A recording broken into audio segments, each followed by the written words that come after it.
Today's show brought to you in cooperation with our friends over at Twin Spires. This time of year, horse players are always getting hit up for tips, information, advice, etc. Well, I'll tell you what. You tell your friend who reaches out to you out of the blue who you think they should bet, but also tell them they should not miss the opportunity to be handed free money by signing up for a TwinSpires.com account, because they can earn a $200 sign-up bonus. You have to use the promo code BET200 on registration, but then you're eligible. Get your friends to sign up today. Sign up yourself if you don't already have one and you're eligible. You can go to TwinSpires.com or check it out via the Twin Spires app. And on both of those places, you can see JK and my analysis of California and New York racing, respectively, on Saturdays via their expert picks. TwinSpires.com or the Twin Spires app.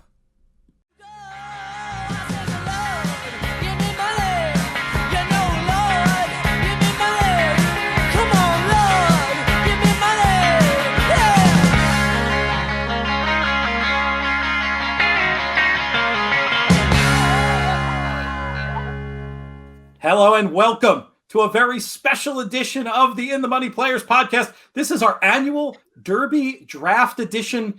It might be the sixth one of these that we've done over the years. I'm your host, Peter Thomas Fornatal, coming to you from the Brooklyn Bunker once again. You can see I'm trying to show off my cool new acoustic tile here that we just got, the latest improvement as the bunker keeps getting better and better. But it doesn't really matter what's going on in this little quadrant or quindrant or whatever it would be of the screen, because as you can see, we've got a loaded panel for this year's Derby draft, and I'm really excited to introduce them all to you. We're going to start off with the man who you listen to him on his own eponymous podcast, and he is with me week after week on the Horse Players Happy Hour shows.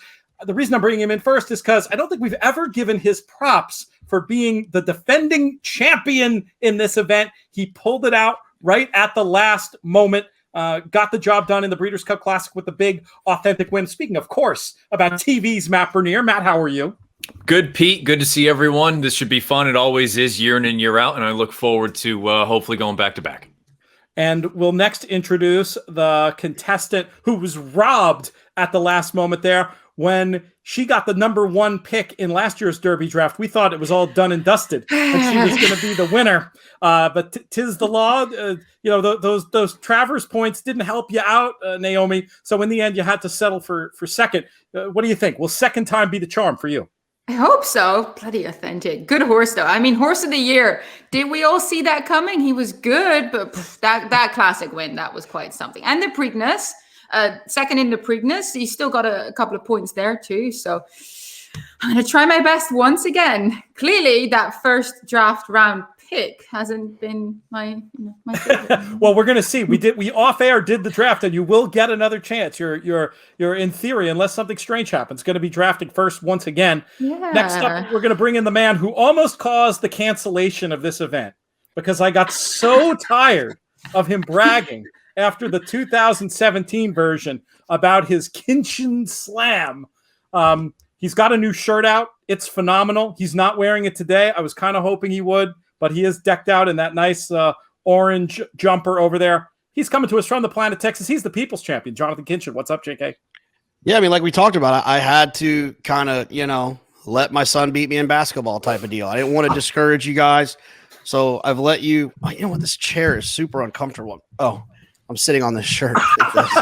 There it is. Yeah. Anyways. Okay, that was smooth. Come on. There My it is. favorite part is the logo inside. That's amazing. And the tag in the front. Show the tag on the front. That's my favorite bit. Oh, this one. Oh, the Old Smoke part? No, your the bottom JK tag down on the bottom is awesome. Yeah. Down here somewhere. Yeah, there she is.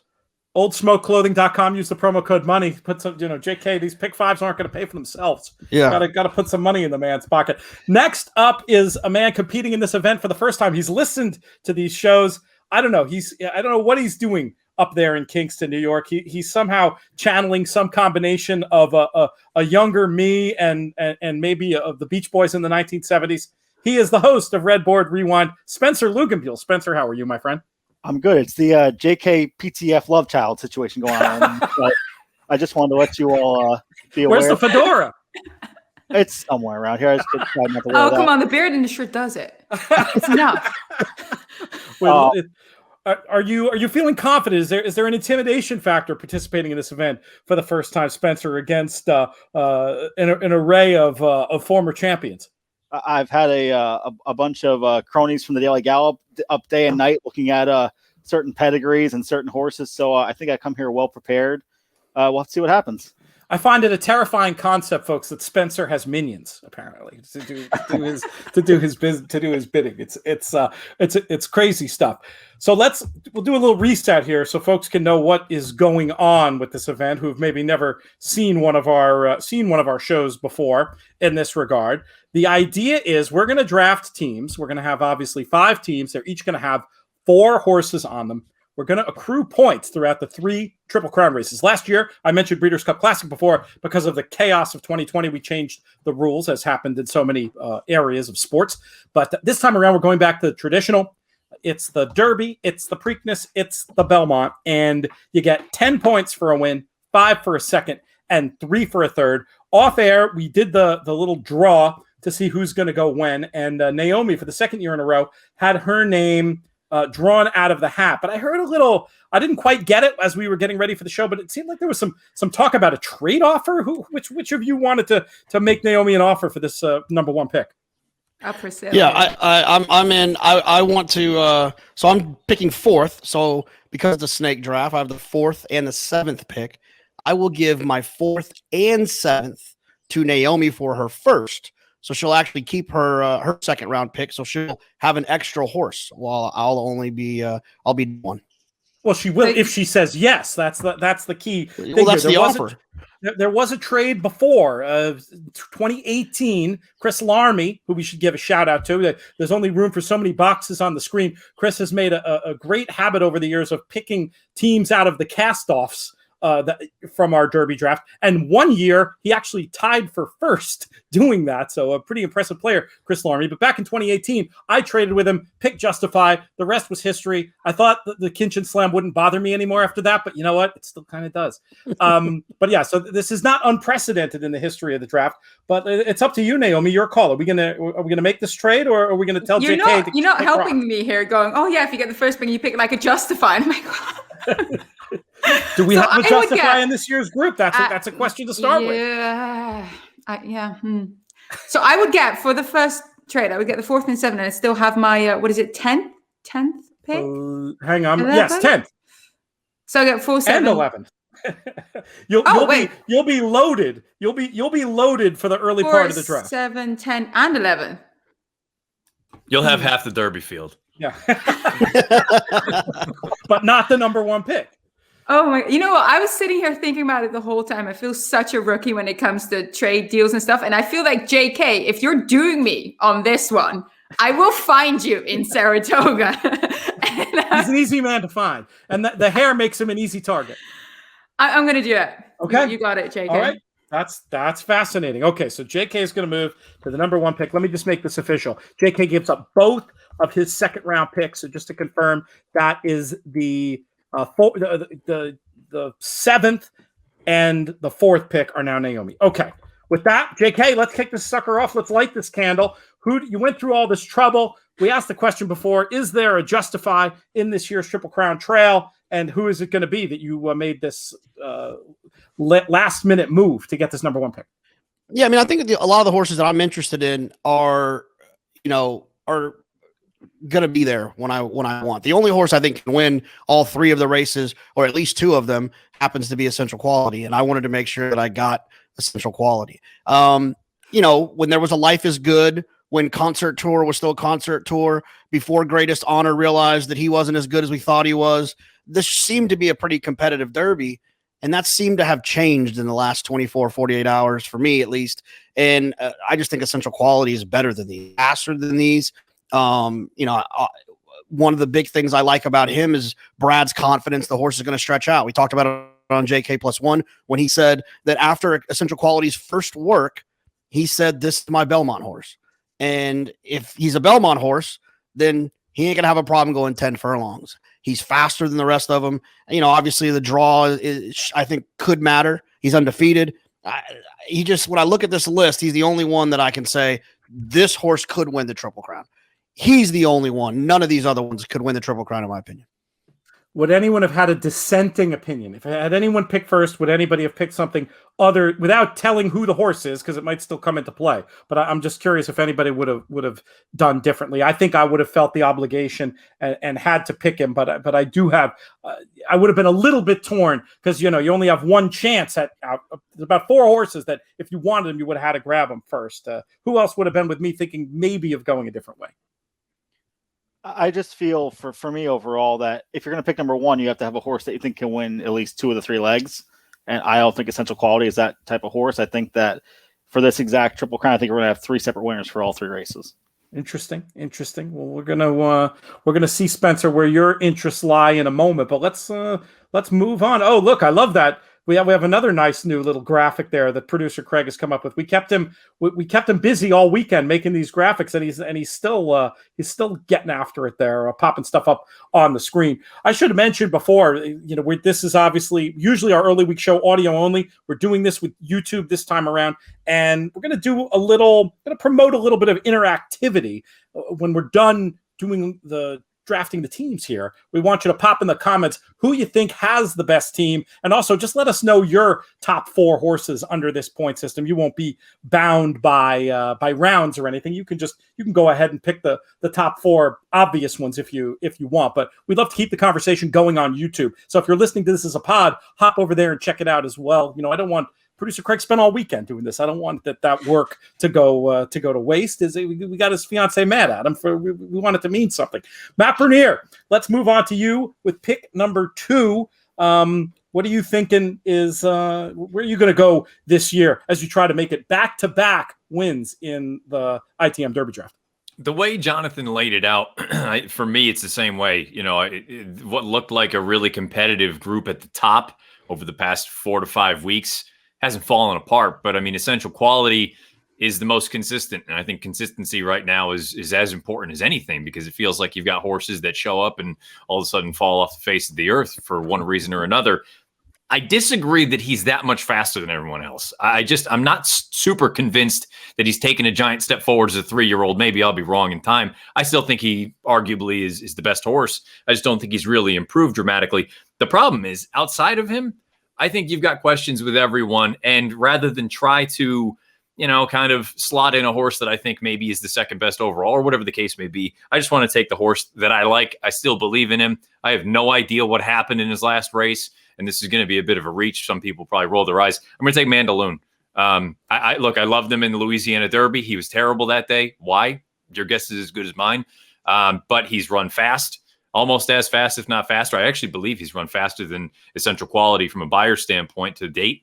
The distance isn't going to be an issue for him, and he loves Churchill Downs, and he's got that guy Brad Cox in his corner. So I'm going to go with Mandaloun too.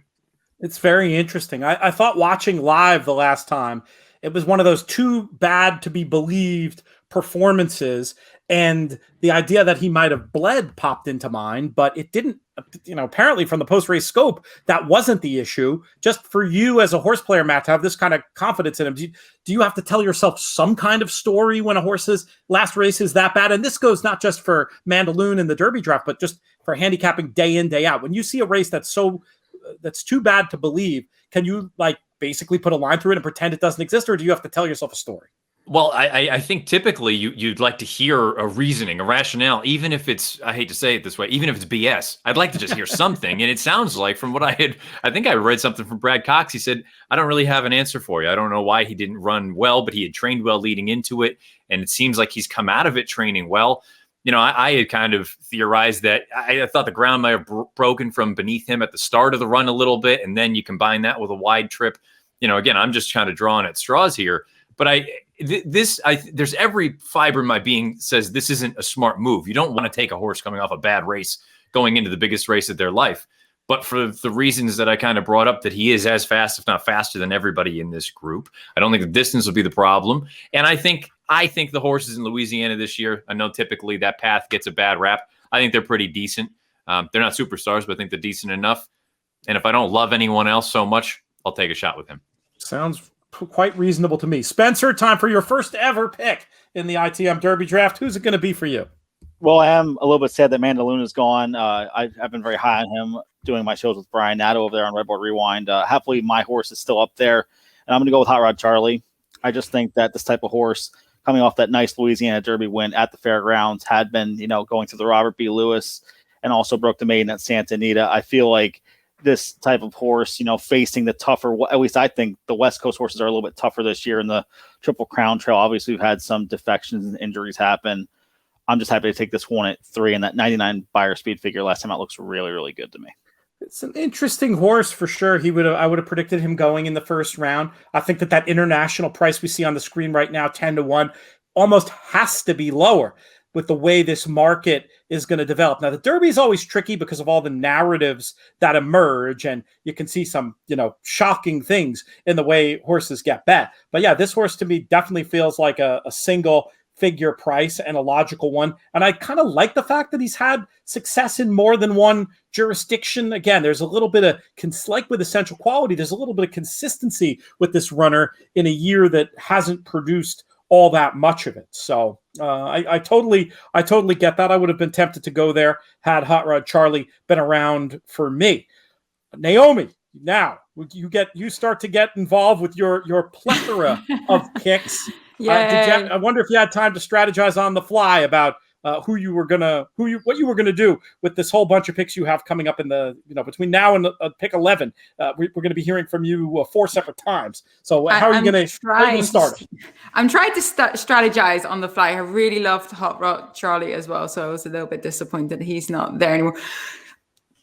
Hoping that maybe some of the other horses I like might still be here when I get back. I'm taking Highly Motivated. I know Chad Brown's never won a Kentucky Derby before, but that was a heck of a race in the Bruglass. He would not give in, really gave the 2-year-old champ Essential Quality quite a scare. Career best. I'm a believer here. I think that Mile and Ace seemed to suit him to a T. And of course, Into Mischief has been having a heck of a run. If he performs anything like Authentic, I'd be very happy. It makes perfect sense on form. That was a very big race last time out. Naomi mentioned the fact that to date, Chad Brown hasn't won a Kentucky Derby, but he really hasn't had too many starters either. How much does that matter to you, JK? We'll bring you back in here for a couple of questions since you gave away all your picks. How much does it bother you how much success a trainer has or hasn't had in a race like the Derby? I mean, Chad, it doesn't matter to me at all. If it's, random guy from, Aqueduct, then it matters to me. I mean, Chad's got champion type horses. He's got a champion program. He wins dirt races. He wins grass races.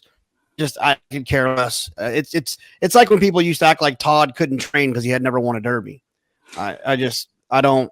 And, different people have different programs that are built for different things. And sometimes it takes them longer to get to where they are. Chad started off being dominant on turf, and he's become not equally dominant, but dominant on dirt too. He can win big dirt races. So it doesn't make any difference to me. I tend to agree. Little bit of a question, and Matt, you and I have talked about this before about, he certainly ran well enough at the mile and an eighth. Matt Bernier, do you think Highly Motivated wants a mile and a quarter? And then we'll get, if the answer is in the negative, we'll give Naomi a chance to rebut on that one. I'm skeptical. I was also skeptical going into the mile and eighth, and I was wrong there. So he could very easily be that sort of horse that gets out to 10. My thought was, hop into that left lead. And again, I'm bad about this sort of thing where I just kind of married to a certain topic and I just kind of stick with it. I don't like to see it when they pop to the left lead for the final 16th. And I kind of looked at it and thought he had everything go his way that day from a pace standpoint, from a running style standpoint. He's going to have a lot more pace to deal with in Louisville in a few weeks' time. And if I'm already concerned about 9, I'm going to be even more so concerned with a faster pace, not being able to control things and having to go to 10. But again, I've been wrong about the distance thing in the past and the lead changes. I mean, Gun Runner, he's case in point about that doesn't always mean that they can't do it. So that's just where I'm going to fall on that sword, whether that's right or wrong. We'll find out in a few weeks. You got to make a decision. He reminds me a lot of Practical Joke. Practical Joke had a more intense 2-year-old year, but ran second in the Bluegrass and then ultimately ended up being a phenomenal one-turn horse. And I'm not saying that's highly rated, but I think it's at least an interesting comparison. Naomi will bring you back in to give the counter argument. I mean, one thing I'd point out is how progressive the horse is to run as well as he did at the mile and an eighth. What else are you seeing from this runner that gives you confidence that he can see out the trip at 10 furlongs? Yeah, well, just getting back to Matt, yeah, it is worrisome if you see horses switching leads, because it seems to be a sign that they could be getting tired and looking for that fresh lead, because sometimes you see a horse switch leads, at top of the lane, and they give you a whole new gear because it is a fresh lead. Now, the interesting thing, though, is that in America, we are obsessed with lead changes. In Europe, if I'm trying to make a horse change a lead, and I would have a trainer go, leave it. It's fine. Let them find the lead. Let them tell you where they want to be. So perhaps from my European point of view, even though I know that we don't have that much dirt racing there, I'm going to give him a little bit of a pass there. And talking about the pace setup, yeah, I think there's going to be a bucket load of pace in the Kentucky Derby. Does highly motivated necessarily need the lead, like Matt's suggesting, because he was on the lead in the Bluegrass? Go back through his form. He's won twice and nearly won on his debut coming from off the pace. So clearly this is a horse that's very capable of doing both. And that's the kind of flexibility I'm looking for when you're looking for a Kentucky Derby horse, because if there is going to be an abundance of pace, you want a horse that you can kind of say, whoa, mate, let's check this out. Let's see where we're at. Hopefully, of course, an outside draw to be able to do that. But highly motivated, that Bluegrass run to me was just that next level, stretching out to a mile and eighth for the first time. So, yeah, I'm a believer. I'm taking him. That was a good point about the versatility of running style. I think consistency is something I'm going to upgrade this year, and I think that versatility is something that I want to see in a lot of runners as well. And when you were talking about the pace setup, Naomi, I'm grateful that you resisted the urge to swear, because I know over on Talk Racing to Me, yeah, you on Talk Racing to Me, you always have to put that explicit content warning, and I was hoping to have to avoid that on this show. So thank you. I don't tend to swear much on my own show. It's my guests, right? A good host always knows to blame the guests. I'm glad to see you've come out. It's not me. No. Yeah. All right, we're gonna wrap up round one here. That's funny. This is a horse I would have been tempted to take with the first pick, actually. So I'm very glad he dropped to me here at 5. Maybe you guys can tell me why I'm crazy, but I'm really interested in Rock Your World in this spot. Rock Your World, to me, so impressive the last day.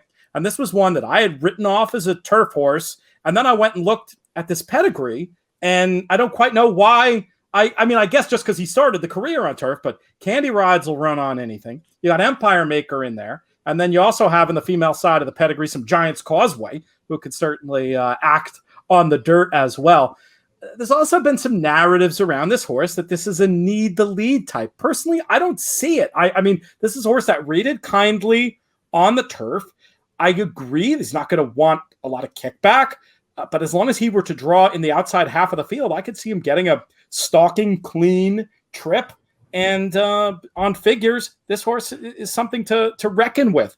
Does anybody, who wants to argue with me the most? Who really doesn't like Rock Your World, thinks he's need the lead, or thinks he's a turf horse still? Anybody? I'm good. I think he's a good horse. I mean, I'm not cutting in line to bet him, but he's one that I could see being on some tickets and pick 5 sequences. I have no objections. I mean, if you just look at it real sort of, and I know it's not this simple, but I mean, the fastest horse from a buyer speed figure standpoint, not including other figs, the fastest horse going into the race, he galloped out another. It looked like he could have gone around again in Santa Anita Derby. I mean, that I'm never going to talk you off of the second choice or the third choice. That is arguably the fastest horse in the race. I have no interest in trying to dissuade anyone from this one. He's an interesting runner. I suppose my fear about him is that he looks like a horse who's going to catch an awful lot of money, and so you have to factor that in.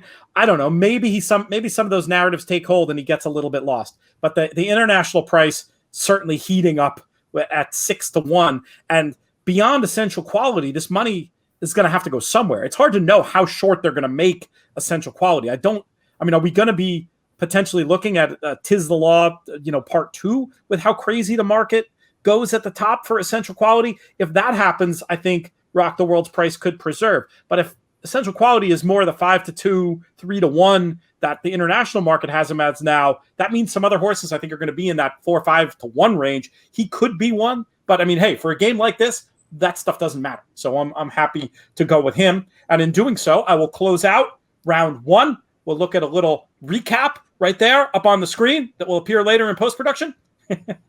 And we're going to go to our first break. Horse Players Happy Hour is back, folks, and it's better than ever. Next game is this Thursday. Very simple. $20 to play. It's a traditional feeder to start your journey to the Breeders' Cup Betting Challenge. But this year, it's also an interconnected series of contests. There are 20 regular season events. This is the second of 20. The top 8 scores count, and there are 2 additional ways to win a Breeders' Cup Betting Challenge entry, and they're added to the pot. It costs nothing extra to join this tour. And I'll give you another bit of good news. Even that 20 you spend to play every week, the VIG from that, we don't keep it. Our friends at Horse Players don't keep it. That goes to charity. Thoroughbred Retirement Foundation, Thoroughbred Aftercare Alliance. We had a huge week 1. We want to keep the momentum going, and we want you to be a part of it. We live stream the games too. This week it's going to be from 3 to 4:30. You can find that link through any of our In the Money social media or Breeders' Cup social media accounts as well. Sign up to play today. Go to horseplayers.com and look for Horseplayer Happy Hour. There is a new edition of In the Money Players podcast whiskey coming out. It is delicious. It's a 4-year-old rye aged an extra 4 months in an apple brandy barrel. Once again, it cannot be bought, but it is a promotional item if you give to our friends and founding partners at the Thoroughbred Retirement Foundation. Simply go to trfinc.org/players, leave a gift of $200 or more, and then you can get a bottle of this whiskey. The first round flew off the shelves. We got a few more bottles this time, but they're gonna go fast. Don't miss out. Get yours today. trfinc.org/players. And now we're back for round number 2, and I get to keep talking because it's my pick once again. And this time I am going to go, where am I going to go? I'm going to go with the Florida Derby winner, and that's Known Agenda. This is a horse who, when I look at the figures, when I look at the form of the horses available, feels like a pretty clear choice to me in this spot. I don't have anything terribly clever to say about Known Agenda other than the fact that he seems to be developing at the right time. This is a well-worn path to Kentucky Derby success coming from the Florida Derby, and I think he just makes all the sense in the world. I wish he was a little bit faster, but I also think the way he finished up in that race, there could be more to come from Known Agenda. Anybody have any strong feelings about him one way or the other? He was going to be my pick this round. He was going to be my pick too, so I'm annoyed. That's a fair reaction, Naomi. I would imagine. I don't know. Have you played much fantasy sports? Is that a concept? No, I'm an absolute rookie. I clearly made all the wrong life choices here today going into this. Thanks, JK. No. I think just for me, I just wanted the horse that was probably going to run twice, and who doesn't want Pletcher in the Belmont? Well, that's an interesting point, too, given his stellar record in that race. And we talk about well-worn paths of Florida Derby, Kentucky Derby. How about Kentucky Derby and Belmont, especially when it comes to those connections? All right, Naomi, the ball is back in your court. I nicked your pick. Well, who will you come back with? You definitely did. I really wanted Known Agenda. I'm going to see, I had somewhere along the line Superstock, but I'm going to stay away from him a little bit.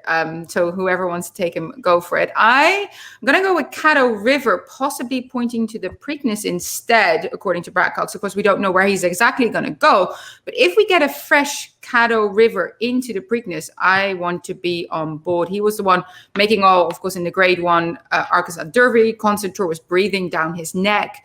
He started to tire, but when he was tiring, he eyeballed Concert Tour, gave it his all to kind of still get that little push down to hold on for a second. So if we get him in there fresh, Brad Cox, of course, as Matt said, a guy that you want in your corner.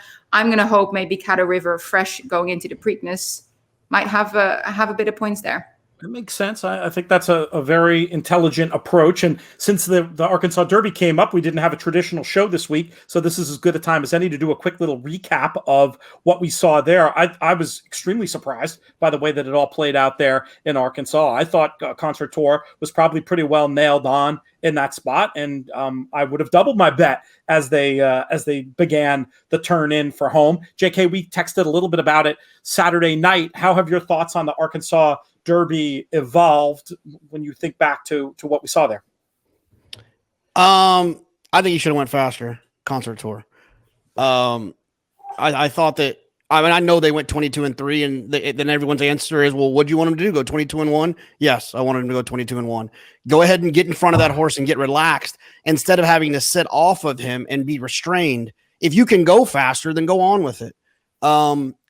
Do I think it would have changed the outcome? No, but I think he would have put a River rather than the other way around, right? And so, well, he might have finished second rather than third. I mean, that's something. Right. That's money. Right.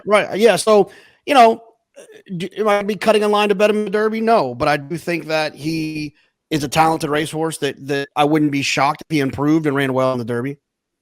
Did I miss something? I thought he was rating okay. I didn't think he was showing No, a he lot wasn't. of resentment. No, he wasn't. No, he was rating kindly, but we talk about it all the time. Speed's a weapon.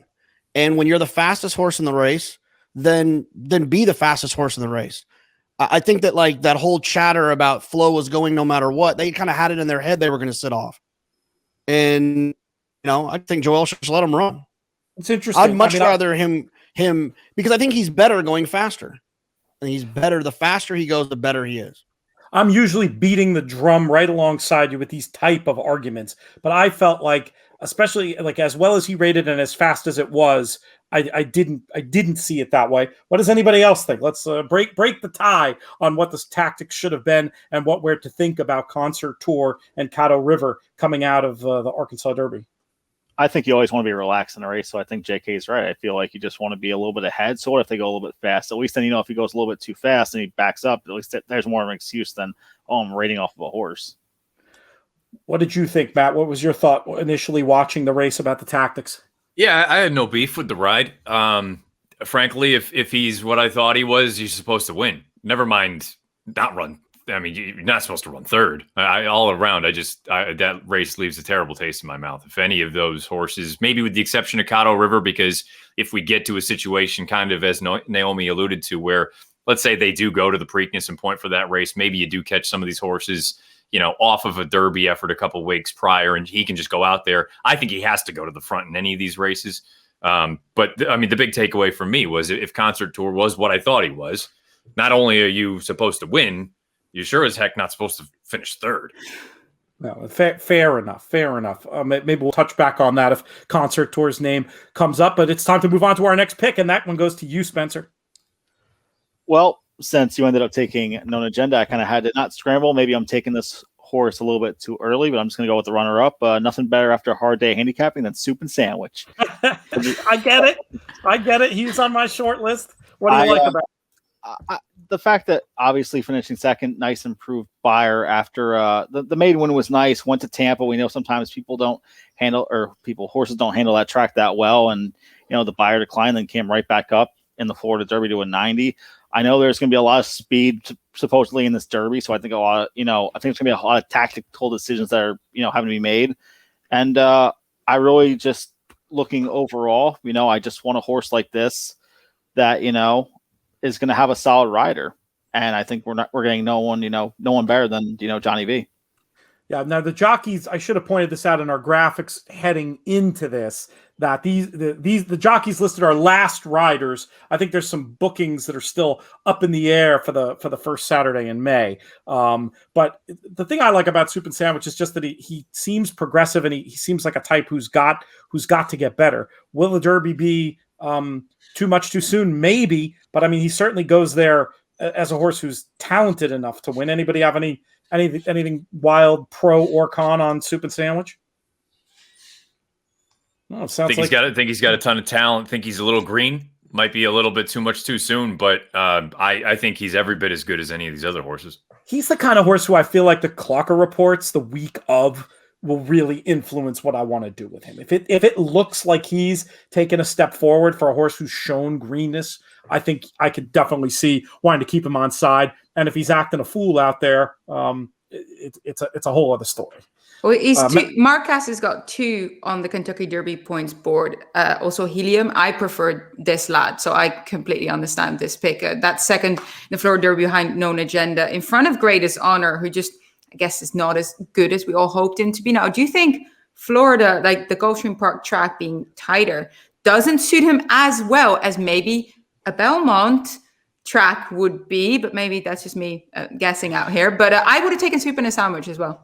The only thing I'll say about Greatest Honor, since he came up, not going to be competing in the Kentucky Derby, but I do feel like the fact that they're backing off him shows there might have been something physical going on in the background, and hopefully as a summer horse, he can fulfill some of that early season promise before we all started worrying if maybe he wasn't fast enough, and then he started to look that way. I'm not quite willing to give up on him doing something. Did they say anything about the other Triple Crown races? I can't remember what the gist was. Did anybody there. hear if it's... I thought I got the impression that it was more of like you'll see him in the Jim Dandy, but I don't think I read that. I think I made that up. So did anybody else hear anything? No.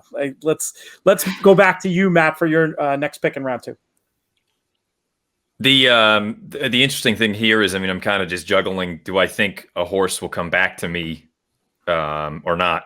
And I guess I'll gamble a little bit that he will. So I'll take Medina Spirit now. I mean, of what is left as far as the Baffert 3-year-olds are concerned, he's, I guess by default, the leader of them, depending on how you feel about Concert Tour. But he's not the sexiest horse in the world as far as what he's done, but he's never done anything really wrong. He feels a little bit to me like I don't even have a good sort of comparison for him. I think he just shows up with his race, and given the dynamics, if this pace does materialize the way that it looks like it could, I don't think he has to have the lead. I think he can sit off of it a little bit, and I don't think the distance will be an issue for him. I don't really want to hold against him that he's run into a buzzsaw on 3 occasions, Rock Your World, and then Life is Good on 2 instances. So maybe he's not, a superstar, and maybe he's not going to be a likely Derby winner, but I'll give him a look in here, if nothing else, because he's consistent. I had him on the radar too, Matt, and it's one of those things, just like going at that form, going through the form lines of who he's been running against, and being a Rock Your World supporter. I think Medina Spirit does make sense in the spot. Baffert has described him as an overachiever.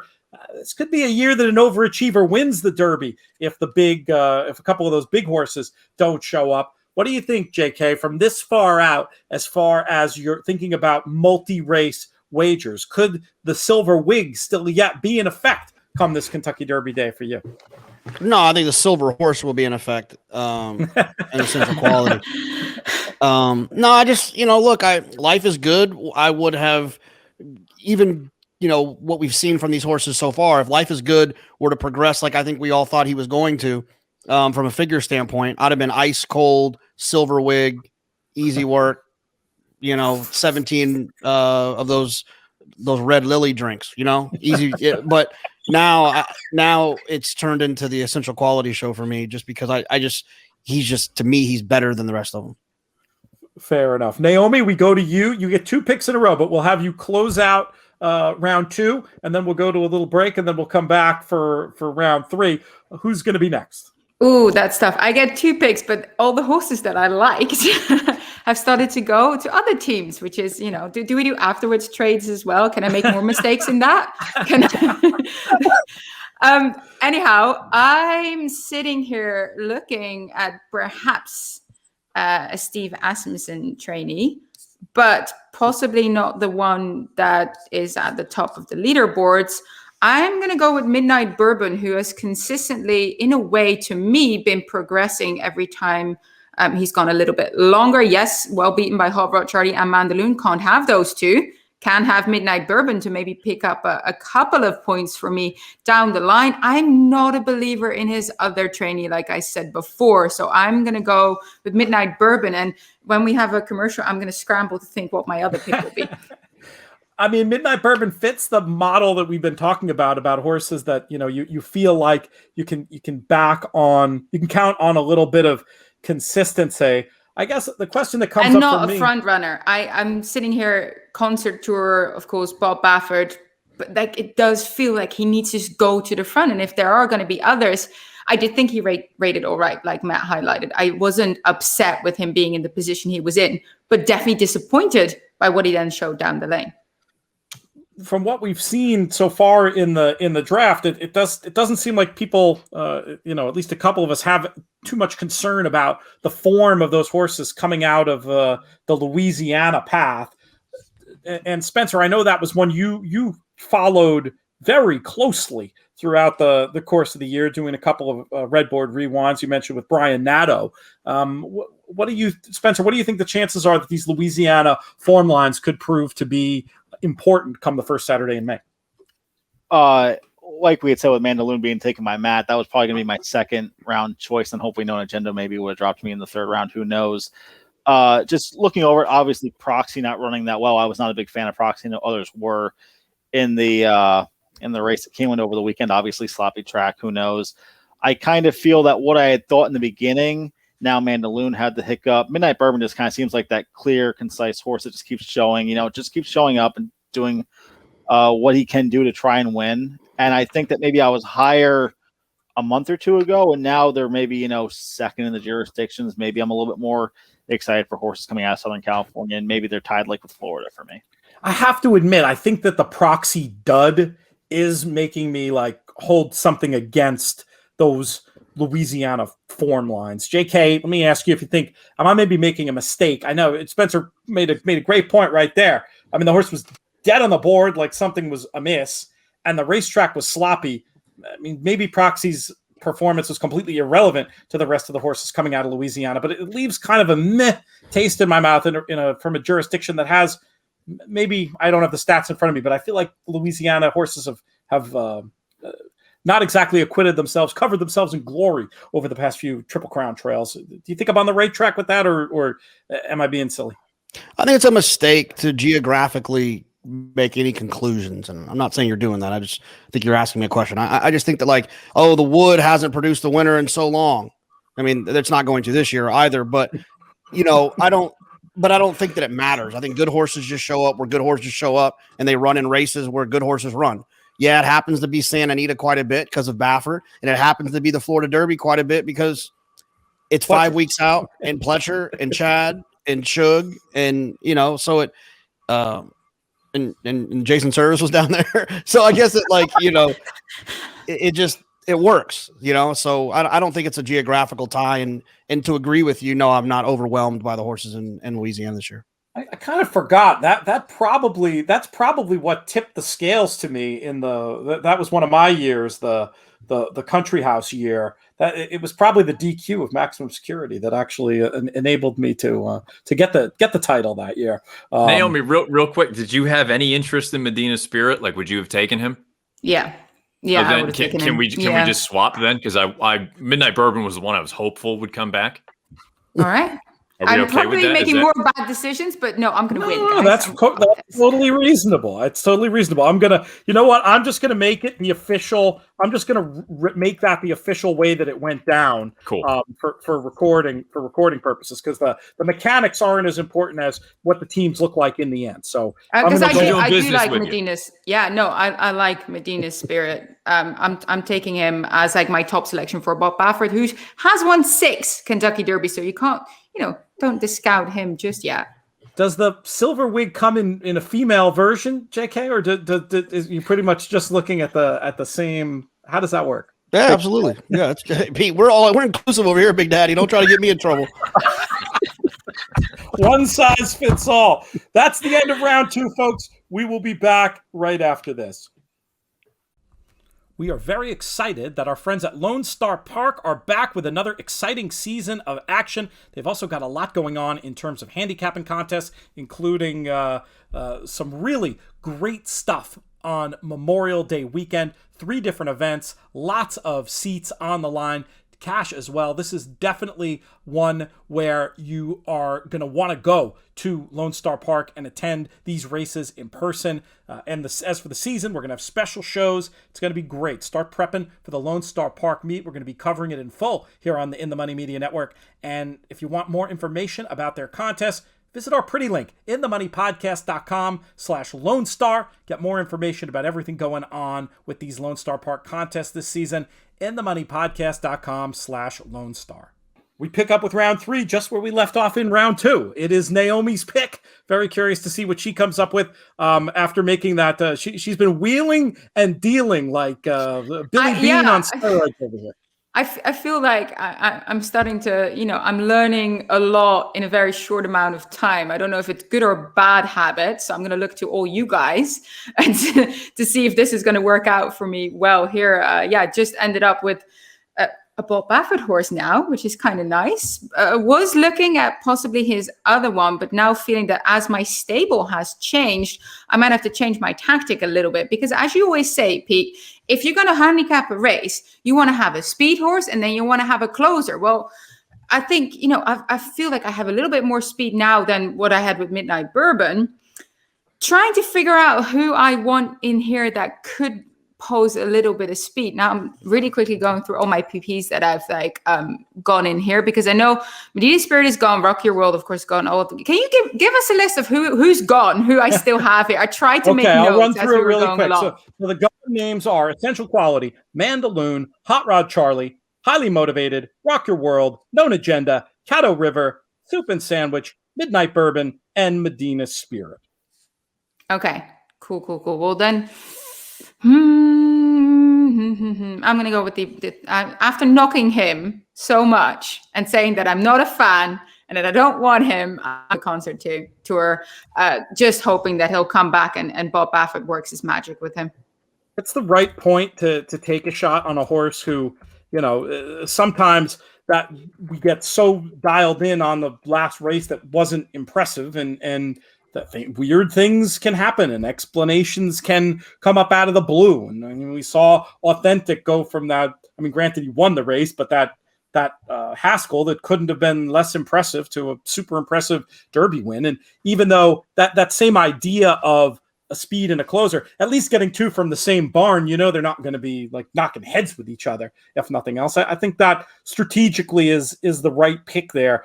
We talked about this race at length in the other segment, but I'm just curious if anybody has any hypothesis on what might have gone wrong from Concert Tour, or if you're still interested in Concert Tour, are you just relying on Baffert to fix it?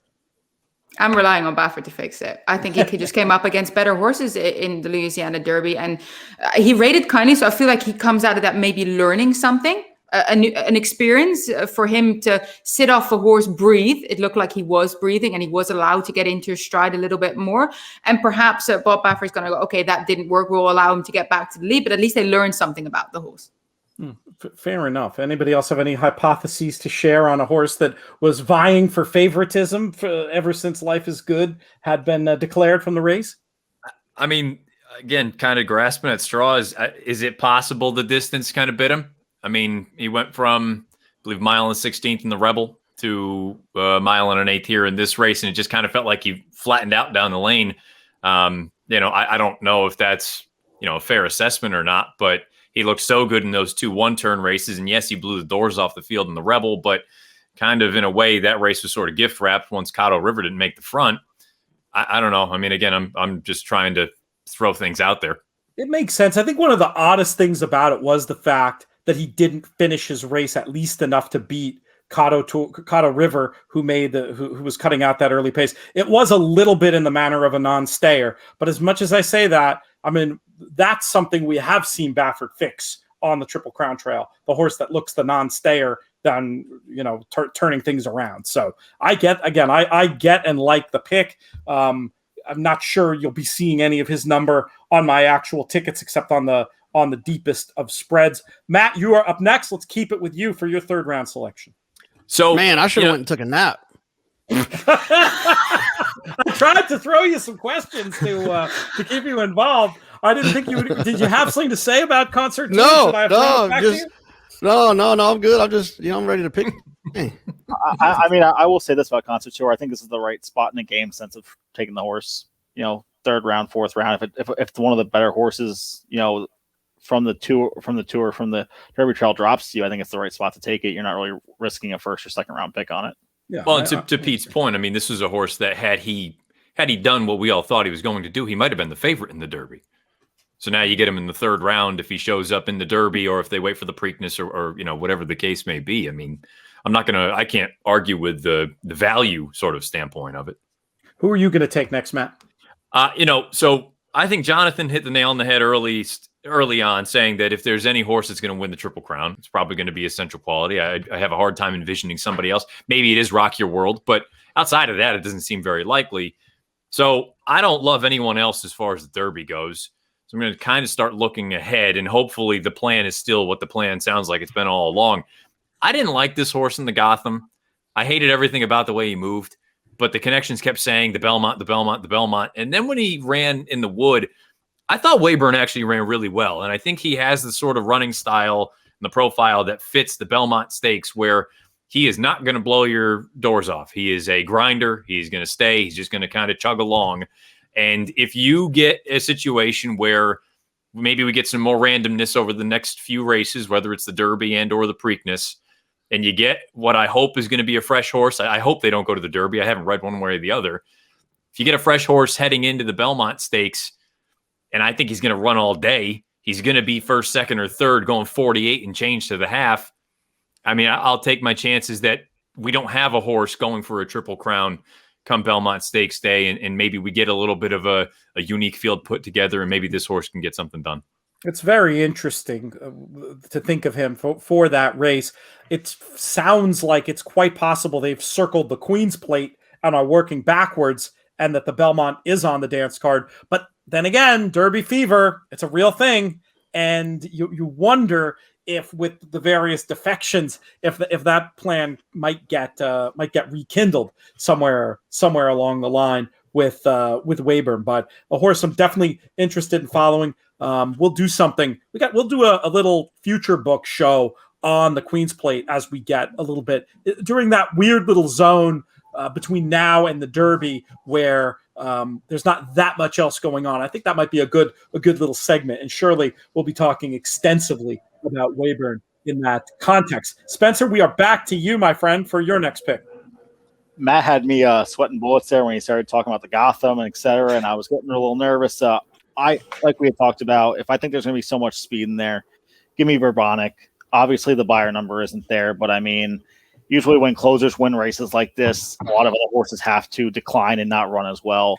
And if they're deciding to put 6 horses on the lead like that, just give me a horse. Obviously Kendrick seems to be the new talisman for this Calumet farm. So let's see if we can get it done. If not, hopefully I can maybe round out a try, maybe the Preakness. Who knows? He'll be running late. He ran good closing sectionals. He's just so slow, but he's going to need, slow horses win when paces melt down.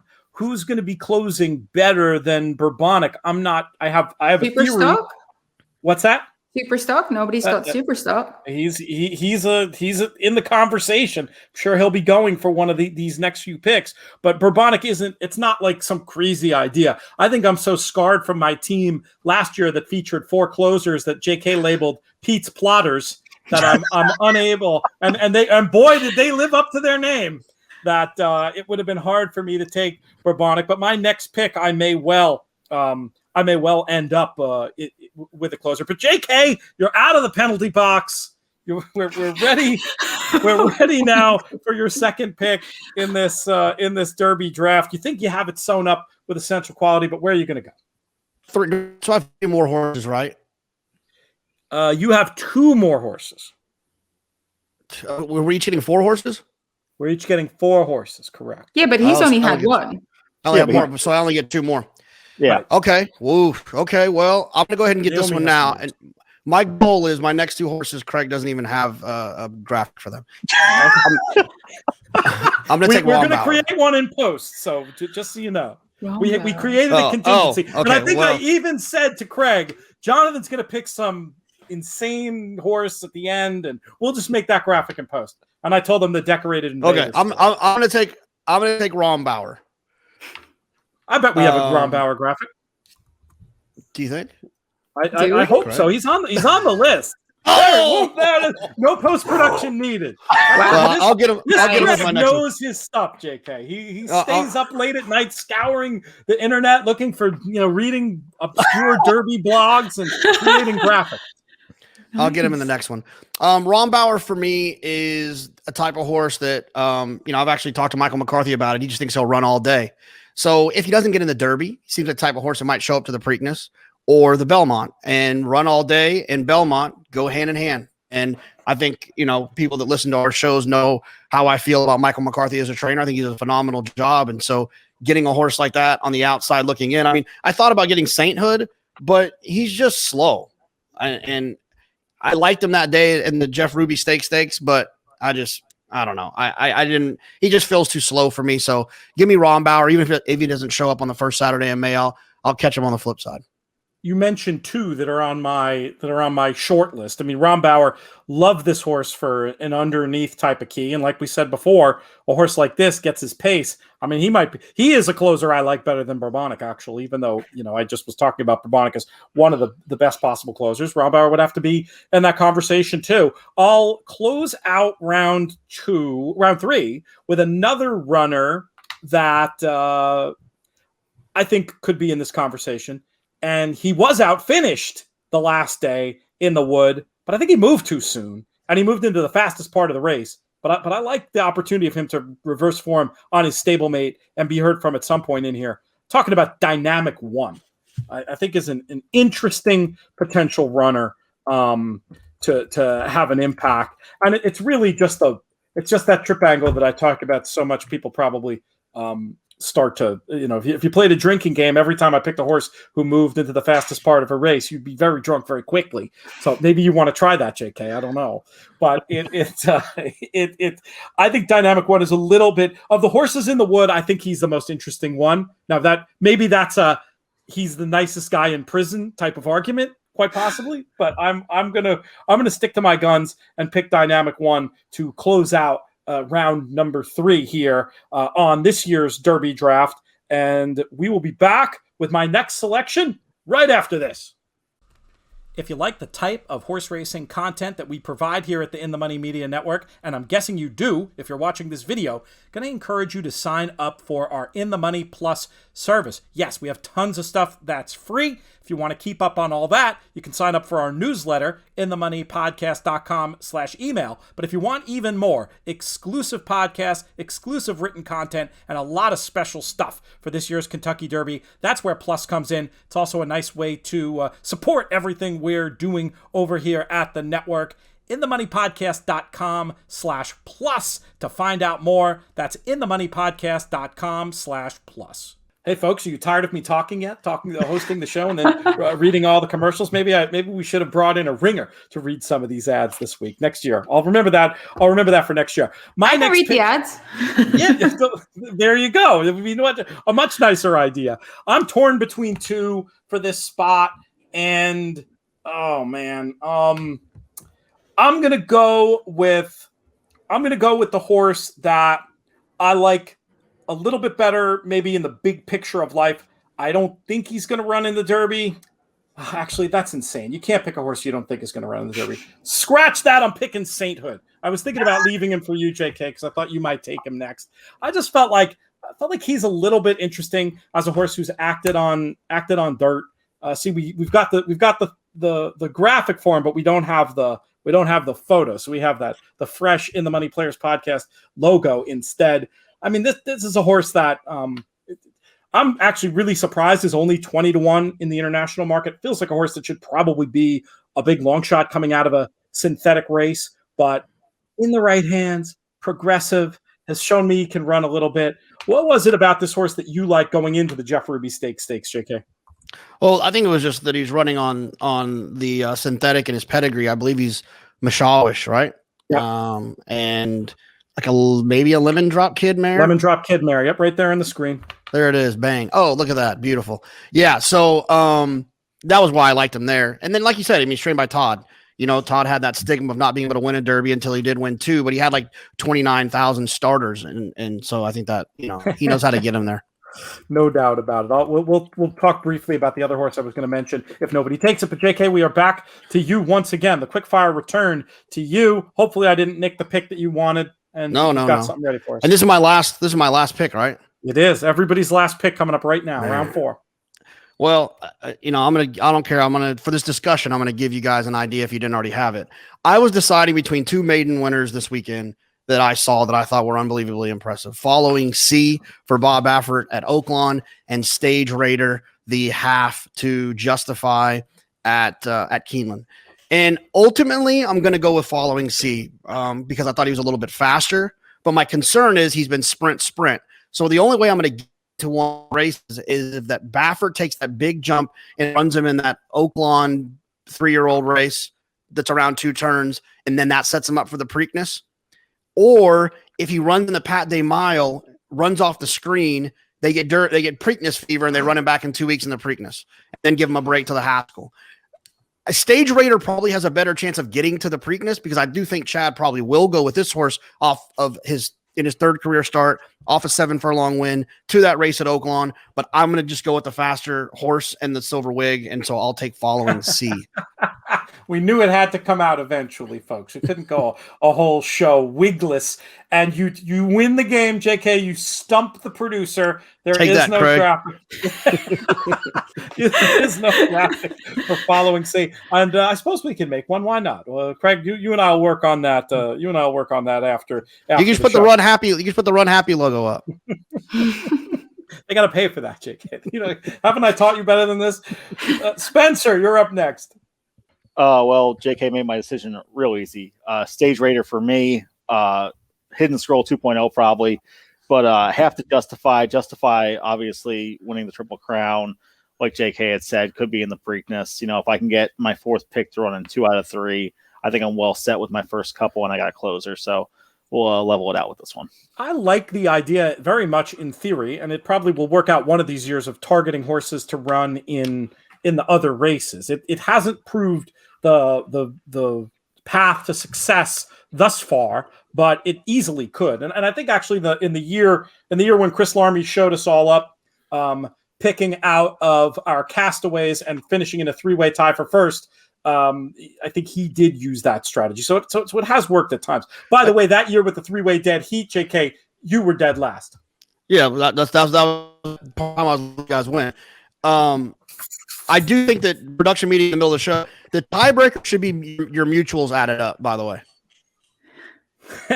Isn't it a little late to add that? We've never done that before. No, I'm just saying. Don't you think it's a good solution? We can have a separate award. We can have a separate award for that. But the traditional Derby draft is the traditional. But it could be like, in hockey, what is it? Is it the president, the team that wins the most games does get a trophy? It's like, but it's not the Stanley Cup. It can be that. Is that the Conn Smith or is that a player trophy? No, that would be a player trophy. That's a player trophy. You got to not Premier Tipping Hockey these days over on NBC Sports. You're the one. You've got to corroborate that I'm right. That there is like a President's Cup or something. There is. There's a President's Trophy.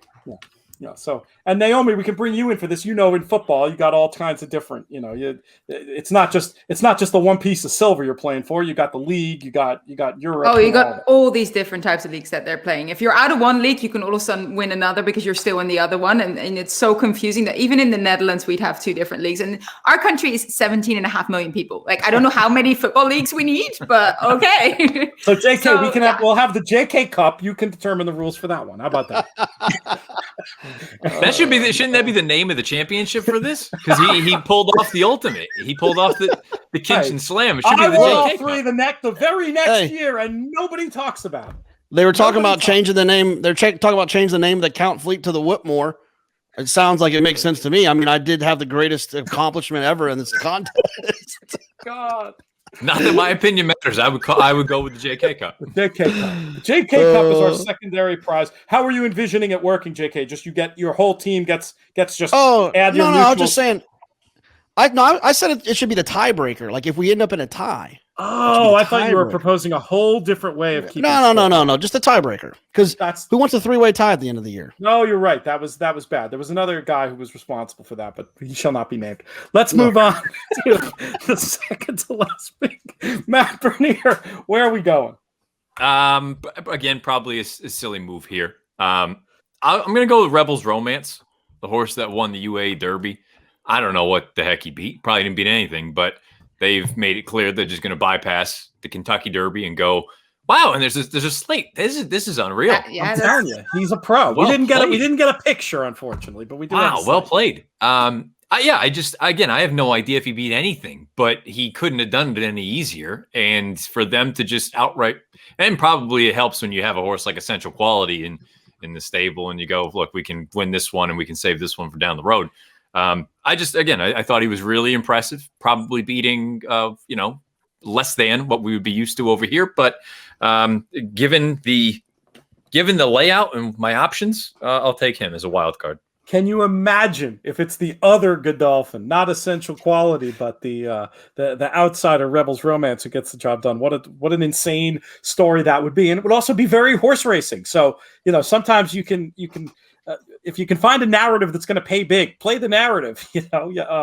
It will be interesting to see when we can get the first UAE Derby winner to have an impact on the race. I think it's a little overblown, the idea that you can't win coming out of that race. I mean, you look at the trips that Mandaloun and Thundersnow had in the Kentucky Derby. It's not exactly like they ran.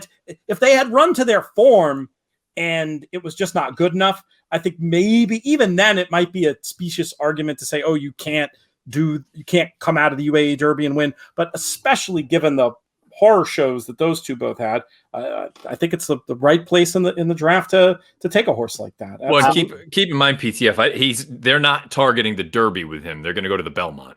Oh, they're going straight to the Belmont. Okay. They're going to run. Are they going to run Panadol? Or Panadol's actually I was looking up colors, stuff about Panadol. I was wondering if he was going to go. And trainer Salam bin Gadayer said the decision's supposed to come in the next few days. So still wondering what they're going to do with him. Super unexposed. So that was his third start, I do believe. And he ran incredibly well. But UAE Derby form in general hasn't done that well overseas. I think I'm repeating myself. I thought it was 8th was the highest placed ever for a UAE Derby winner in the Kentucky Derby, and that kind of seems fitting. But to give Matt some credit on Rebels Romance, that was quite a good race. He was also the UAE 2000 Guineas winner. And if you look at what the Racing Post rating was that they gave him, a 117. Now, I can't completely remember the scale because I had a whole scale typed out on one of my other documents that I don't have in front of me right now here. I'm not going to be able to find it in time.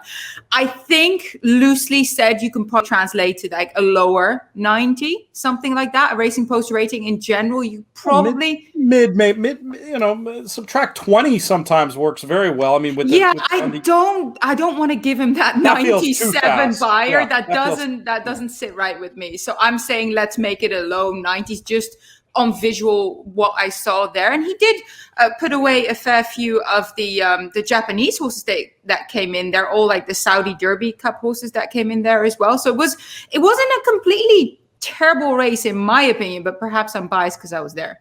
Well, you have one more pick, Naomi, to round out this year's Triple Crown draft. Then we'll do a little summation of the teams up on the board, and we'll wrap things up. A nice lean and mean Derby draft this year. But Naomi, you got one more pick. Who's it going to be?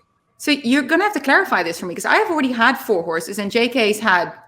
Because he traded you. He so did then I get 1. 5, and he gets 3. We've decided to allow that. Yes. Thanks a lot. I mean, I like it. Yeah. Thank you, JK. That sounds quite nice. Am I correct that nobody still has taken Superstock, the other Steve Asmussen horse? You are correct. Am I correct? Okay, Superstock it is. I mean, look, is he the fastest horse to have? Probably not. But Superstock, wonderful story, gave his son his first stakes winner, is owned by their family. Clearly, they're going to point this horse at another Triple Crown race and want to get that win with him. And it would be a marvelous story. So probably a horse with a little bit more of sentimentality behind it for a Hall of Fame trainer. I'm going to give it a go. I mean, Arkansas Derby form has done very well. You could argue he was the only one who was closing. Granted, the pace was so fast. I mean, where we are in the draft, I certainly thought about taking him. It makes a lot of sense to me. Is it possible that Caddo River and Concert Tour ran better than we thought in some weird way, and that this super stock could take another step forward? Matt, I'm sure you've had to think about that question. Where do you land on this one? I think the thing that Superstock has going for him, in my view anyway, as opposed to Concert Tour and Caddo River, is that he's improving. And not to say that the other horses won't continue to improve at some point, but headed into the Derby, I mean, just factually, you can't say that they're improving. They regress. Both of them did from a number standpoint. So, I look at this horse and say, especially kind of what Naomi alluded to, I wouldn't be stunned if this horse ran decent enough in the Derby, but then they still looked at it and said, he's a lightly raced horse. Let's spin him right back in the Belmont a few weeks later, and you're going to get 2 for the price of 1. So I'm of the 3, to be honest with you, as far as the Derby goes, I would probably give this one as much a chance as anyone. Sounds fair enough. JK, did you have another thought on Superstock? No, I didn't. I'm not. The horse just doesn't me at all. I mean, I'm happy for Ricardo, happy for the family, like the story, all of that. But I thought he got a great trip in behind 2 horses that got hooked up, and I don't really need him moving forward. But I do like that Steve's son Keith is a Longhorn. But that's about it. You can rock the orange. I will say this real quick. I think that if I'm taking Bourbonic, I can't see why I wouldn't like Superstock as being the last pick in the draft too. I think that JK saying they hooked up. Why can't 5 of them hook up now in the Derby? It's going to be interesting if it comes down to if it comes down to somebody making one of those late runs this year. The horse that I was debating using, and I decided not to because I'm sort of hoping they don't go to the Derby, is Dream Shake. I'm not quite willing to give up on Dream Shake as a horse. If we'd had another pick, I'd have happily taken him. I talked to Ryan Exline a couple of days ago, and I think that they're thinking maybe Pat Day Mile. I think they're going to figure it out, see how the race goes.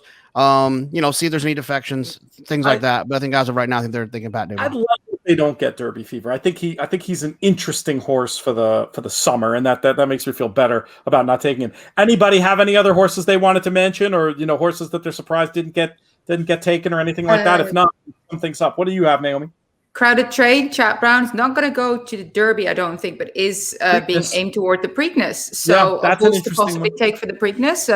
I mean, 3rd in that Wood Memorial, which I thought was just a very strange race that I clearly I'm not taking any horses out of it. But, Chat Brown got beaten nose in that Grade 3 Gotham, of course. So was it Spencer that took Weyburn?